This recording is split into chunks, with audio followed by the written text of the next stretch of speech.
So I've just done a little bit of drum recording to see how well I can polish the turd that is my drum kit. And as you'll notice, I have 1, 2, 3 mics on the kit, because that's as many as I can use.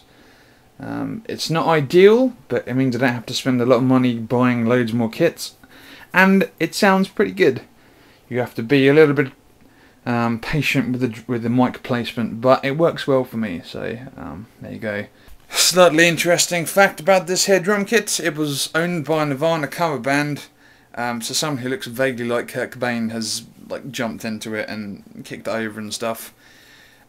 Yeah, so with a bit of reverb and a bit of EQ, we can relive the heady days of that.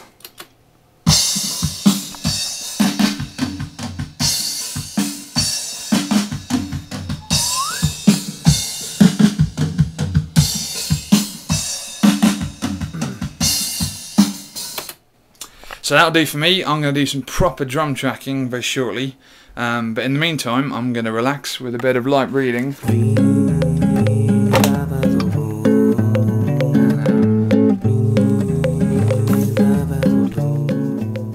I mentioned earlier how limited I am sort of mic wise, mic input wise with this setup, and I thought I'd just show you how limited it is and how to overcome some of the problems.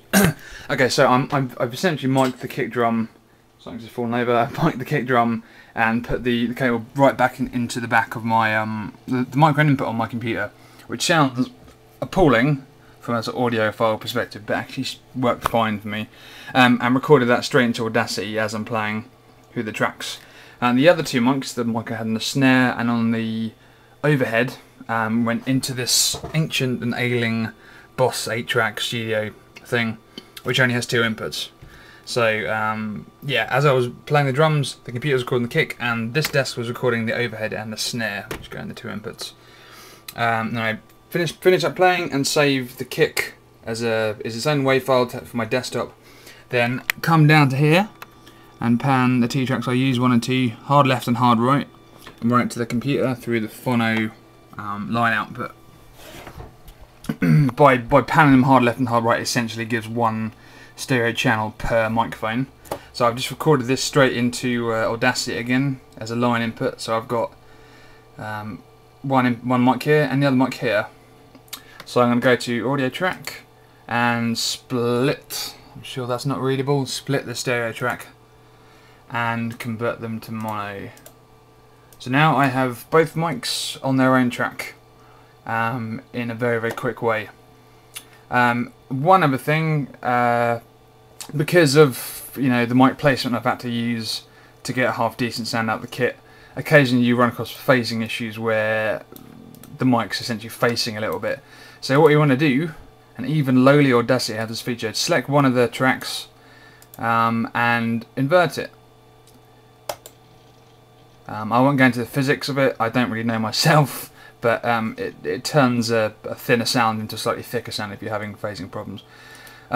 Okay, so there's it, and I'll save these up and then I can stick them to Acid and give it a mix.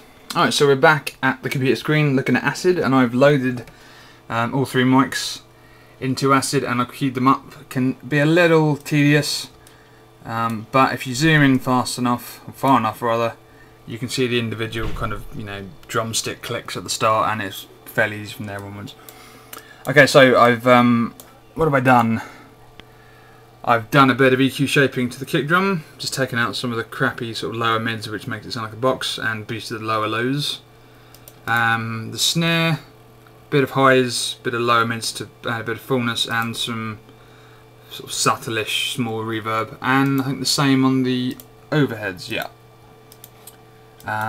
And put the snare more or less down the middle and the overhead slightly to the side, and it sounds pretty good given the fact it's 3 microphones and they're all dynamic microphones. So let's give it a play. Turn it up.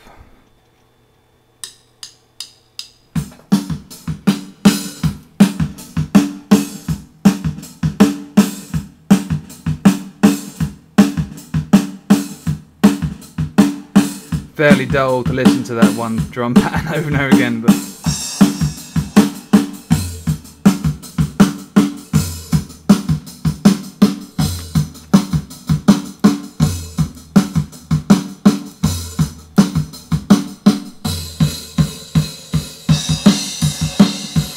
and let's find a bit with some toms. That's not it. I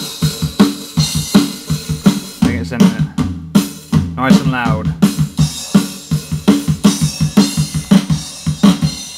So that'll do.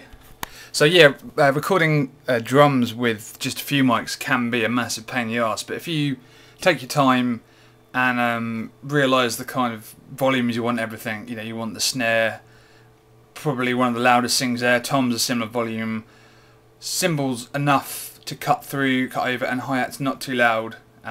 That's a pain in the arse to do because normally the hi-hats are right next to the snare, so it only involves sticking the mic sort of underneath the snare like I did, and relying on the overhead to pick up some of the top end. Yeah, cool. Right, more to follow. Bye.